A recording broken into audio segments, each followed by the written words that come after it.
এক দেশে ছিল এক জাদুর বন, যেখানে গাছগুলো কথা বলতো আর নদীর পানি জলজল করত রূপোর মতো।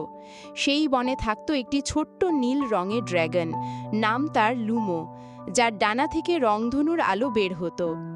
একদিন লুমো শুনল বনের গভীরে লুকিয়ে আছে এক রহস্যময় সোনার ফুল, যা যে কারো ইচ্ছে পূরণ করতে পারে। সে রওনা দিল যাত্রায়। পথে দেখা পেল এক জ্ঞানী প্যাচার, যে তাকে বলল সাহস আর বন্ধুত্বই তাকে ফুলের কাছে পৌঁছে দেবে। তারপর লুমোর সাথে কি হলো তা জানার আগে, বন্ধুরা, যদি তুমি তোমার মাকে ভালোবাসো তবে লাইক করো, আর বাবাকে ভালোবাসলে সাবস্ক্রাইব করো, এবং তুমি কি খেতে ভালোবাসো তা কমেন্ট করে জানাও। অবশেষে লুমো ও তার নতুন বন্ধুরা মিলে সব বাধা পেরিয়ে খুঁজে পেল সেই সোনার ফুল, আর তারা একসাথে ইচ্ছে করল এই বন চিরকাল জাদুকরি থাকুক। তারপর থেকে জাদুর বন আগের চেয়ে আরও সুন্দর হয়ে উঠল, আর লুমো হয়ে গেল বনের রক্ষক।